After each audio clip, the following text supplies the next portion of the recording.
20 വർഷത്തെ ജയിൽവാസത്തിന് ശേഷം വധശിക്ഷ റദ്ദാക്കി നാട്ടിലെത്തിയിരിക്കുകയാണ് അബ്ദുൾ റഹീം. ഈ അവസരത്തിൽ എല്ലാ കണ്ണും ഉറ്റുനോക്കുന്നത് യമനിലെ ജയിലിൽ വധശിക്ഷയ്ക്ക് വിധിക്കപ്പെട്ട് കഴിയുന്ന നിമിഷപ്രിയയെക്കുറിച്ചാണ്.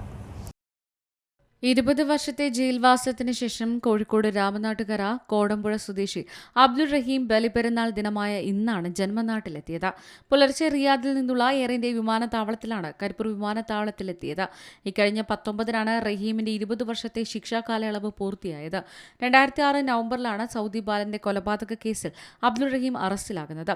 സ്പോൺസറുടെ ഭിന്നശേഷിക്കാരനായ മകൻ മരിക്കാനിടയായ സംഭവത്തിലാണ് അബ്ദുൾ റഹീം ജയിലിലായത്. മനഃപൂർവ്വമല്ലാത്ത പിഴ കാരണമാണ് മരണമെന്ന് വ്യക്തമായി. 2012 അബ്ദുൾ റഹീമിനെ സൗദി കോടതി വധശിക്ഷയ്ക്ക് വിധിച്ചു.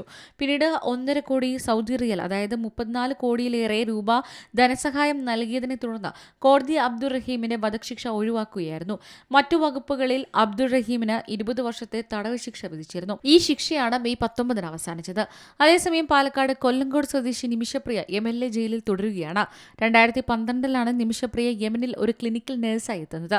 അവിടെ വെച്ചാണ് യമൻ പൗരനായ തലാൽ അബ്ദുൾ മഹദിയെ പരിചയപ്പെടുന്നതും തുടർന്ന് അയാളുമായി ചേർന്ന് ഒരു ക്ലിനിക്ക് ആരംഭിക്കുകയും ചെയ്തത്. സംരംഭം ലാഭത്തിലായതോടെ അയാൾ ഉപദ്രവം തുടങ്ങിയതായി നിമിഷ പരാതിപ്പെട്ടു.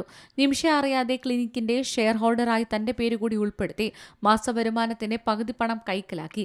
കൂടാതെ ഇയാളുമായി ലൈംഗിക ബന്ധത്തിൽ ഏർപ്പെടാൻ നിർബന്ധിക്കുകയും ഭീഷണിപ്പെടുത്തുകയും ചെയ്തു. ഇതോടെ 2017 ജൂലൈയിൽ മയക്കുമരുന്ന് കുത്തിവെച്ച നിമിഷ തലാലിനെ കൊലപ്പെടുത്തി. പക്ഷേ സുഹൃത്തിനെ കൊല്ലാൻ ഉദ്ദേശിച്ചിരുന്നില്ലെന്നും ഇയാളുടെ കയ്യിലുണ്ടായിരുന്ന തന്റെ പാസ്പോർട്ട് വീണ്ടെടുക്കുകയായിരുന്നു ലക്ഷ്യമെന്നും നിമിഷ പറയുന്നത്. News desk C Malayalam news. ഏറ്റവും പുതിയ വാർത്തകളും വിശേഷങ്ങളും വിരൽത്തുമ്പിലറിയാൻ സി മലയാളം ന്യൂസ് എല്ലാ ഡിജിറ്റൽ പ്ലാറ്റ്ഫോമുകളിലും ലഭ്യം.